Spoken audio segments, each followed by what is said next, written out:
রাধে রাধে। গোলাপ গাছে প্রচুর পরিমাণে কুড়ি কী করে পাবেন, কি কি খাবার দেবেন, আগের একটা ভিডিওতে আপনাদের বলেছিলাম।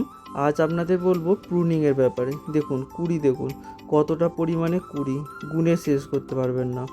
আজ আপনাদের বলবো কিভাবে প্রুনিং করতে হয়, কখন করতে হয়। আজ আপনাদের দুখানা গাছের প্রুনিং করে দেখাবো। প্রুনিং করার বেস্ট টাইম হলো সেপ্টেম্বর, অক্টোবর এবং নভেম্বর।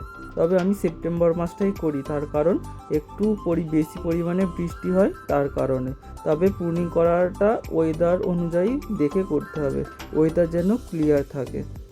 এই যে প্রুনিং শুরু করে দিয়েছি গোলাপ গাছের, দেখুন কিভাবে করতে হয়। গোলাপ গাছের যে মোটা ডাল আছে সেখান থেকে চোখ থাকে, সেই চোখ থেকে একটু ওপরে বা নিচে চোখটাকে বাঁচিয়ে রাখতে হবে, সেরকমভাবে একটু ক্রসভাবে কেটে নিতে হবে।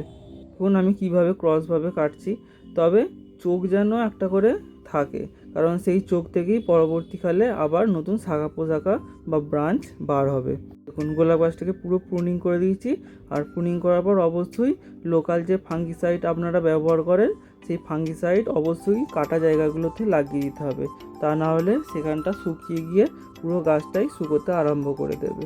শীতকালে বড় সাইজের আর বেশি পরিমাণে কুঁড়ি পেতে হলে বা ফুল পেতে হলে প্রুনিং করাটা অবশ্যই জরুরি। মনে রাখতে হবে প্রুনিং করার পর অবশ্যই লোকাল ফাঙ্গিসাইড লাগাতে হবে কাটা ডালগুলোতে, আর খাবারও দিতে হবে। গাছের খাবার হিসেবে খোল পচার জল এবং লাল পটাশ ব্যবহার করি। ভিডিওটা ভালো লাগলে লাইক, শেয়ার, কমেন্ট করে দেবেন আর ফলো করতে ভুলবেন না। রাধে রাধে।